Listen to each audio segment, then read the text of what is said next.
Okay, so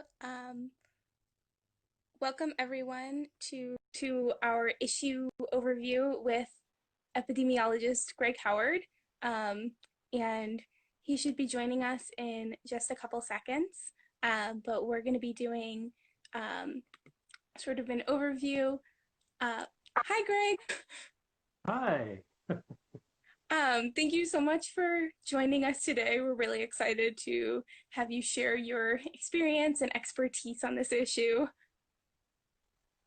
Great. I'm so excited to be here. This is really cool. And I look forward to hearing what you guys are thinking about and interested in and concerned about. Awesome. So to start us off, could you tell us sort of a little bit about yourself and what you do and what your background is? Sure. So I'm an epidemiologist and sort of split between epidemiology and toxicology, to be honest. My PhD is environmental health, which is not the health of the environment. It's the how the environment affects human health. It's a field of public health. And I didn't know about the field of public health for a long time. I had never thought of it.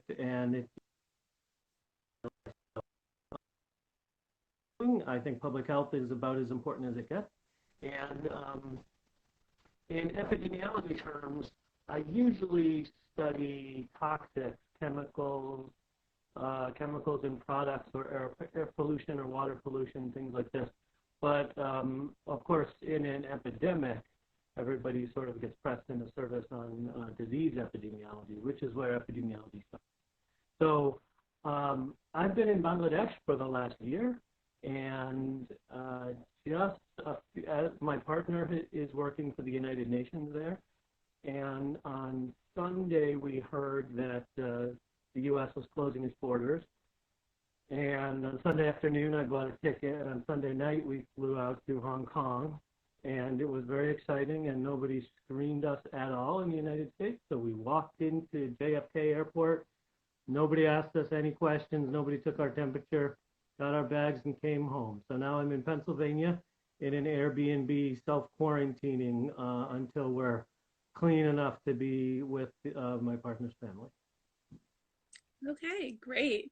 I was in Taiwan, um, studying abroad, and I came back um, about a week ago, and there was also no screening for anyone coming on my plane. So I think I'm that's shocked.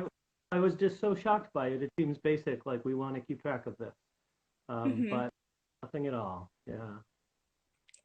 Um, right. So, first question. Our audience are youth who are interested in global issues.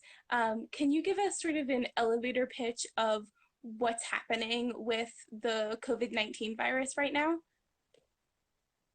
Yeah. I think I think my elevator pitch would be that the world is waking up and realizing that this is much bigger and more difficult than we've seen before.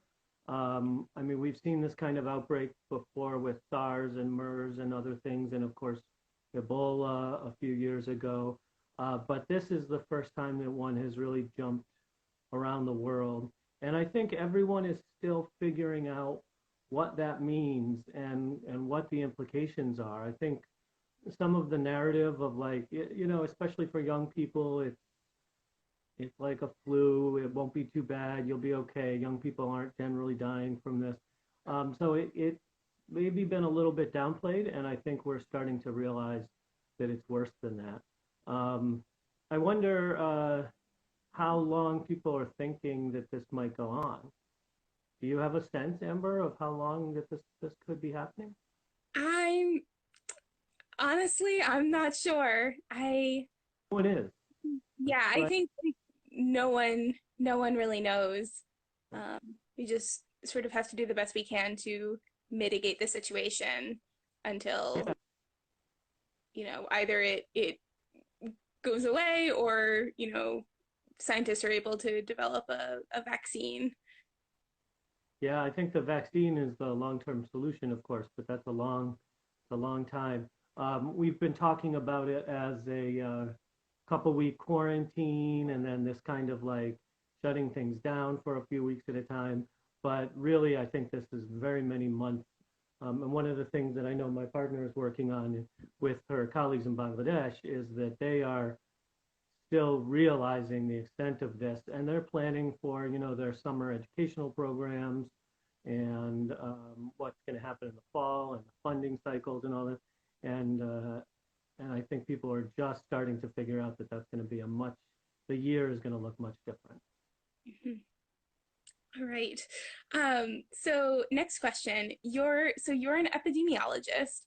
What does that actually mean? What does an epidemiologist do? It's funny, I lost you entirely on the question, but I think I had the question here, and I think you asked what an epidemiologist does. Is that Yeah. right? Okay, good. Sorry, I just thought the internet stopped. So epidemiologists study patterns of disease in human populations, and it comes from epidemic. It's the study of epidemics. Like I said before, I'm actually an environmental epidemiologist. So the root of epidemiology is studying disease outbreak and learning how diseases progress, how you can stop them. People were studying disease before they knew what caused disease. If you take an epidemiology course, you will always get the story of John Snow, an English physician who studied the outbreak of cholera in the 1850s in London. And he mapped all the cases of cholera and discovered that they all traced back to a water pump. And the story is that then he disabled the water pump so people couldn't get the cholera water anymore and stop the epidemic. The history is a little more complicated than that, but the idea is that we're looking for patterns of disease and causes. And even in that time, they didn't have germ theory. They didn't know what caused cholera. Most people thought it was from breathing bad air. So the idea that you could use this kind of data to connect it with cause in the water was really amazing. So we're still doing stuff like that now, looking for patterns of disease change and trying to track diseases and predict them. A lot of what we're doing now is predicting what might happen in the next few months or the next year as the disease progresses. All right.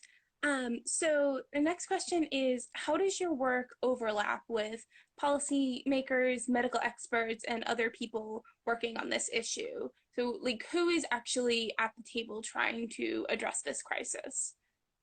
Yeah, that's a great question. Scientists tend to be a little bit stuck in their own fields and a little stuck in their heads and what they're working on. And we often have this approach that, well, I've published my research in the journal, and now the right people will take it up and do the right thing. But the Congress people are usually not reading the scientific journals, and there's a huge gap between the science and the way that you can make it into effectual policy, and that's really hard.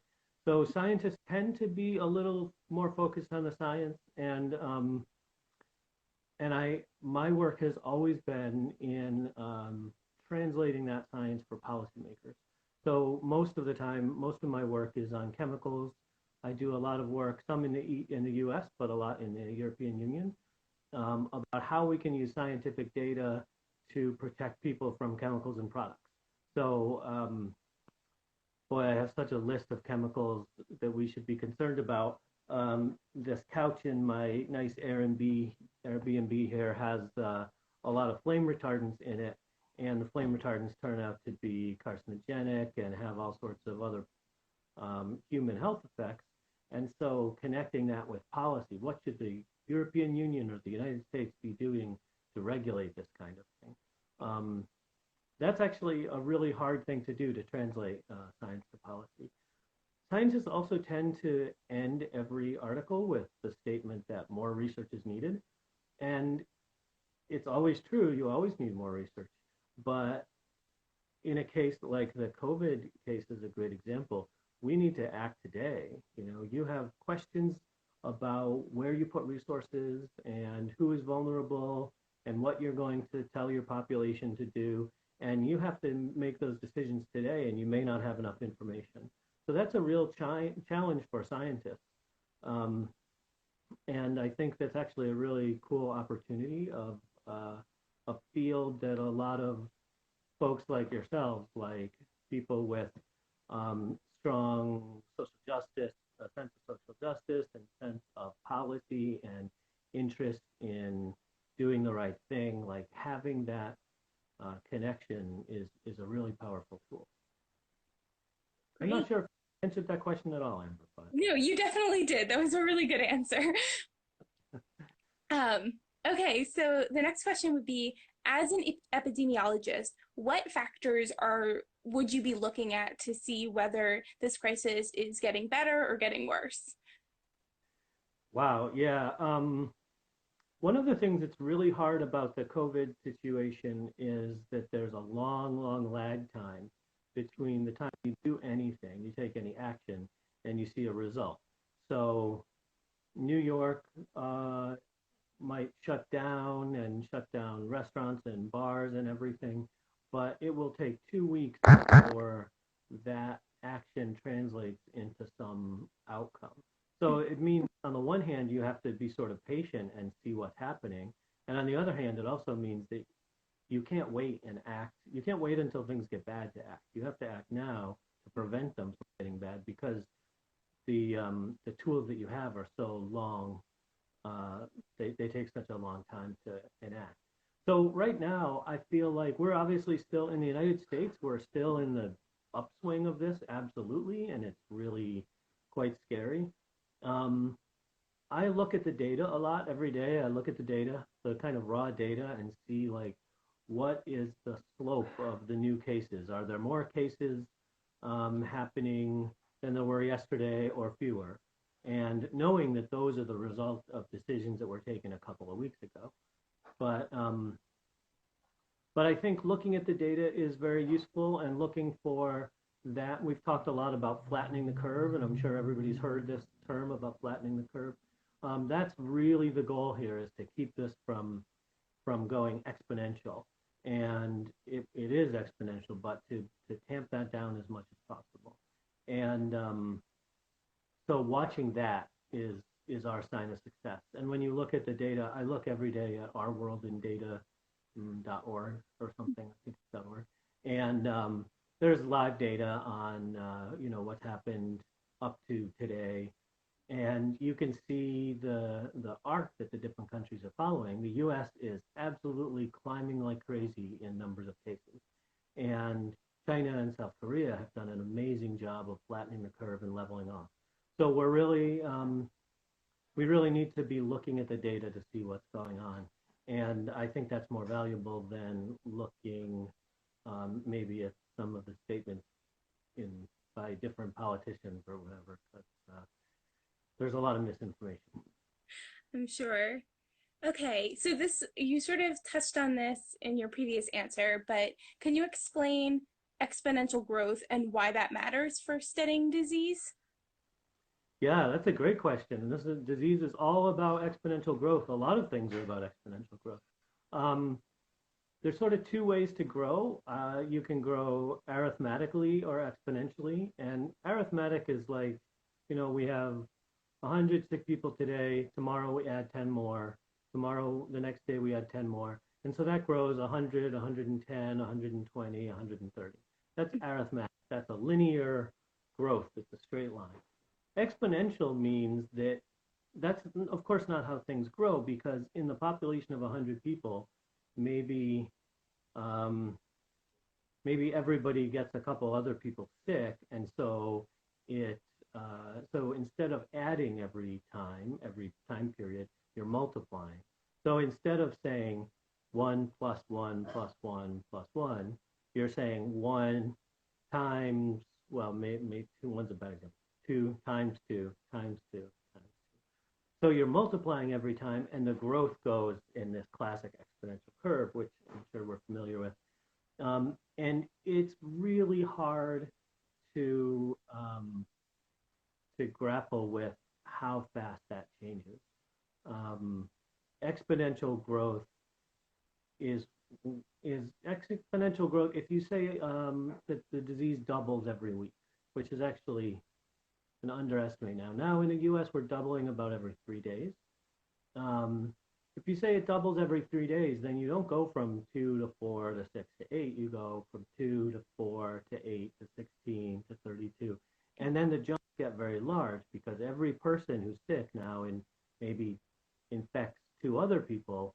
And instead of going up by a couple, you're doubling. It's really a dramatic change.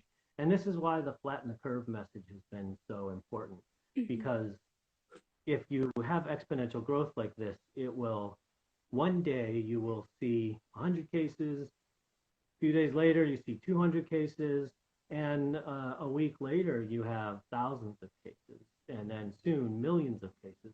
And that's what we have to avoid with Corona. We really need to level it off because we just can't handle that system. We can't handle, our system can't handle that many illnesses, and we will be absolutely swamped. So exponential growth is super important, and it's important in everything. It's how you calculate your bank interest, and it's how you calculate population growth and everything. Although human population growth isn't exponential right now. But yeah, it's really important, and I think it's really good for people in this field to have a basic comprehension of the math here, and to get a really good sense of what that is, because it has a huge impact on how we react. Okay. And so these models that people are seeing being put out by, whether it's by like scientists or the government about how they are predicting sort of the course this virus will go through. How accurate do you think these models are? And do you think it would be sort of a smart idea or a not so smart idea for people to, plan their summer break around them? I think it's hard to plan around anything right now. But the models, on the one hand, the models are not great. And we say in modeling, and a lot of epidemiology is modeling. And in modeling, we say all models are wrong, but some models are useful. The model will never be a good model of what's going to happen in the human population, but it tells you a lot about it. So I've been working on models, but just the last couple of days for the disease progress in Bangladesh. And what we see there is what we see in the US too. You're going to have a slow start and the disease will spread slowly. You won't even really notice it for a while, and that's the situation now in Bangladesh. And then when it hits an exponential growth, suddenly you're grappling with millions and millions of cases.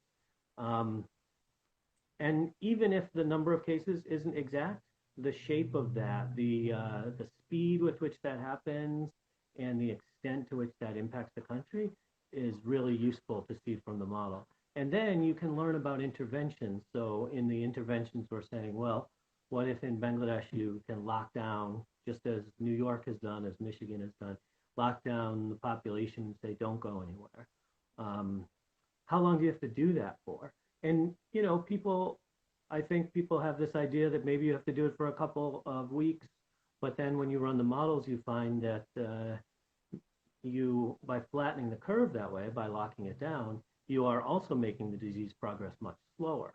And so you're turning what might have been a 3-month outbreak, which resulted in 20 million cases in Bangladesh, and you're turning it into a 8 or 10 or 12-month outbreak, which is less severe. So that's the goal, but it means that the models are really important for understanding like how we should plan and what we need to be expecting. So even if the models aren't great, they tell us a lot. And I would say, yeah, the models aren't necessarily right, but they tell us that this is going to be a long fight. And the better we do at flattening the curve, the fewer people will die and the fewer people will really suffer because of this. But on the other hand, it will take longer. And I think that's okay, but it means that this is a process for the rest of the year.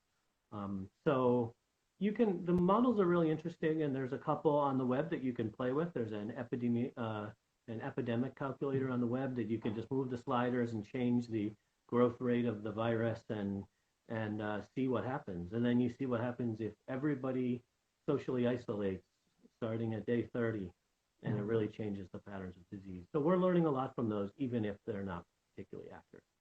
Okay, great. So how do things like this virus impact more vulnerable communities? So for example, like what were you seeing in Bangladesh?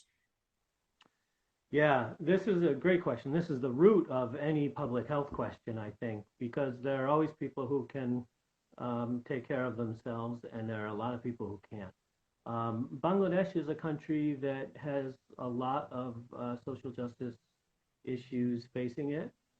We've already seen that Bangladesh is a very low-lying country. It's I've been living in Dhaka for the last year. The city of Dhaka has about 18 million people or something like this in it, and it's virtually all within a meter of the sea. So if the sea level rises a little bit, the first place that gets hit is Dhaka. And of course, the justice aspect of this, or the injustice of this, is that the Bangladeshis are not the ones pumping carbon into the atmosphere and changing the climate. It's a very poor country, and they are going to be on the forefront of climate disasters, unfortunately. And the same thing is true with COVID-19. A lot of the population is quite poor. By poor, I mean an average income of something like $2 a day. And a lot of those people live in slums that are very, very dense and with very, very few resources. So if you consider all the guidance that we get, social distancing, stay 6 feet apart, wash your hands all the time, wear masks. In Bangladesh, the health professionals don't have masks. Nobody in the slums can stay 6 feet apart from anyone else because there's millions of people living in very high density. Many of them don't have running water or soap. And so the impact here is going to be phenomenal unless we get a lot of resources mobilized to change it very quickly. And it's going to be very, very hard to do in Bangladesh. And so I've been, excuse me, working on models of the epidemic spread in Bangladesh just for this reason. It's going to be a huge challenge. So I think that there are always vulnerable communities. There are also vulnerable subpopulations. We know that in the case of COVID, elderly people are much more vulnerable than younger people. It's really fortuitous in this case that children are almost not vulnerable at all or rarely vulnerable, so that really helps. And it changes how you model school closures and what kinds of decisions you make around how to protect children and how to protect the rest of us from the children who are terms. But what's my point? My point is vulnerable communities. Bangladesh is a giant vulnerable community that has not yet been able to grapple with the challenge that will face it in the next few months. And there are a lot of others around the world. And there's a lot of them in the United States. And again, social distancing sounds good until you start talking about homeless populations or people who are incarcerated, and the disease rates in the jails is going to be phenomenal. So we really have to always keep an eye on the vulnerable communities, and this is really at the core of public health. All right. So next question. What do you think are the key aspects of the virus that the media coverage is missing or is not covering? Good question. It's a hard one, and I think everybody kind of gets their own media now. And there's a lot of different media outlets that cater to our interests and cater to our political leanings. And we're getting very different information from different media. I think the media has been, so therefore, I think the media has been covering very, very different aspects of this. A lot of the media coverage is about the big level decisions that are being taken about Italy or New York locking down and what the impacts are. And sometimes it's not always apparent when deaths are going up in Italy. It's not a reflection of what happened yesterday. It's a reflection of what happened 2 or 3 weeks ago. And it's hard for the media to convey that kind of nuance. So I think that to understand the virus and to understand the outbreak really requires a lot more thinking than you were usually getting. I'm one of those people who tends to read the headline of the New York Times article and sometimes doesn't get any further than that. And that's not adequate. But I think the counter to that is also looking at informed sources who can help you interpret that, because there really is a lot of nuance in it. A lot of the media has been concerned in, it's amazing how much it's changed in the last few weeks, but until recently it was all about the presidential election, and now very little is about the presidential election, but that's going to be a really important aspect of this, of the response, because this situation will be lasting at least this long, and because we have to prepare for the next time something like this happens. The bigger question that I would like to see in the media, which is just hard for the media to cover, is the question of ethics and personal responsibility. When they're covering people who are going out to the bars and saying, you know, the spring breakers who are like, well, I'm not going to miss my spring break and I'm going to go to the beach and the bar. There's a really interesting ethical, moral discussion you could have here, and I think it would be nice to pull that out, because this is not just a question of whether you get sick or not. This is a question of how you contribute to fighting the disease or to carrying the disease, enabling the disease. And it's usually about getting other people sick. And that's the real interesting challenge, and the challenge of personal responsibility. I also think that in public health, we always have a sort of balance of human rights and public health needs. I always tell my classes that if I had my choice, I would lock each of them up in a room with an exercise bike and feed them vegetables to a sloth, because that would be the best way to protect their health. But of course it's not. It's just that the public health people always want to take actions that then are a little bit, there's a little bit of tension between those and human rights. And even shutting down New York City is an example of that. So I think there's a lot of questions about ethics and morality and human rights that I'd like to see discussed a lot more. And that's frankly just too nuanced for mainstream media or Facebook memes or. All right. So one next question is, there's been a lot of misinformation about the virus. So where would you recommend that people go for more accurate information? Yeah, it's a real problem, and it's too easy to pass things along without checking that they're correct. And this, of course, is a bigger problem than coronavirus, but it's a huge problem for us and for democracy in the age of social media. I think checking things before even liking them or passing them along. I mean, some of this just depends on where they're coming from. There are sources who I trust, often individual people.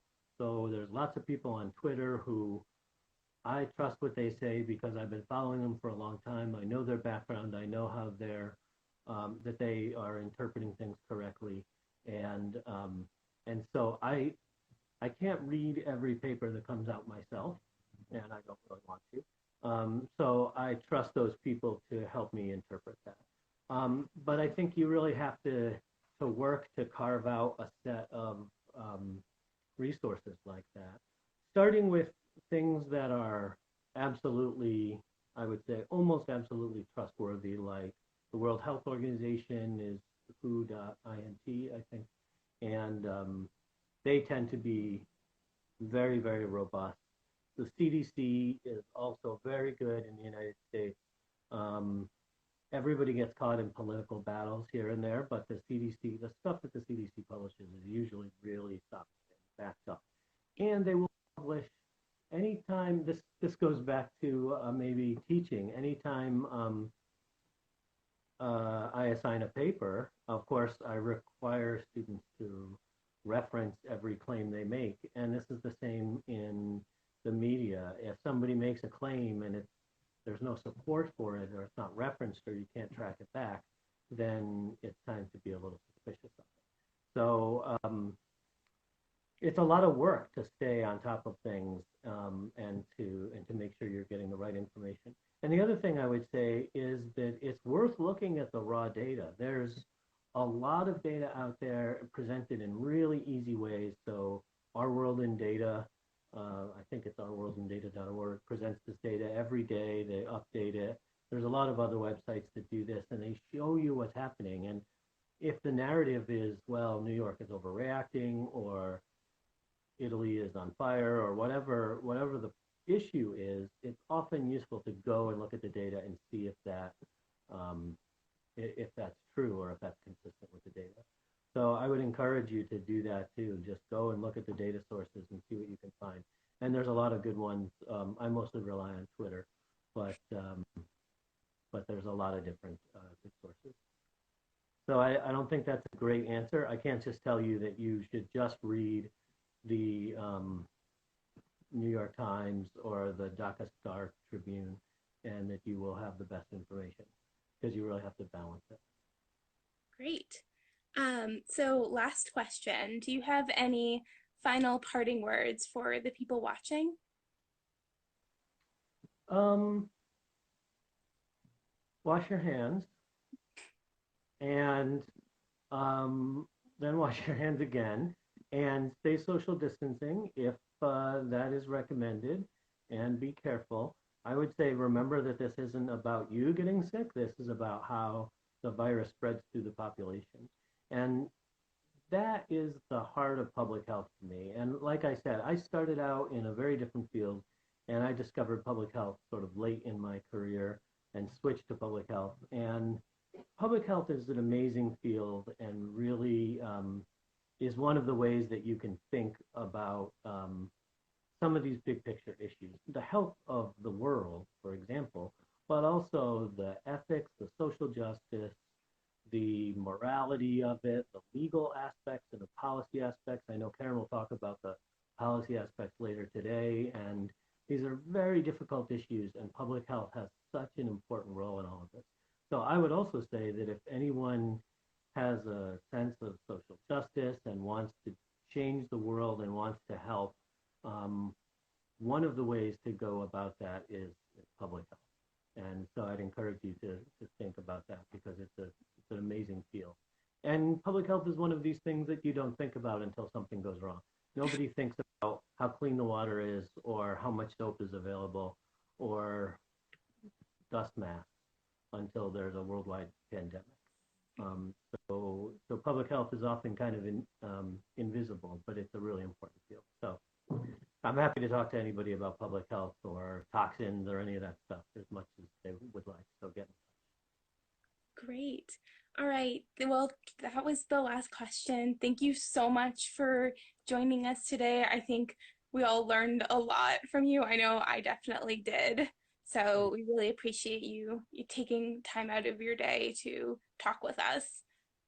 Absolutely. I'm really glad to talk to you, and it's been fun. And I hope everybody gets a little bit energized about this topic and the issue and some of the nuanced aspects, like the social justice aspects. And I know you're going to have lots more good conversations about it. So please, anybody, feel free to get in touch with me if I can answer questions or anything. All right.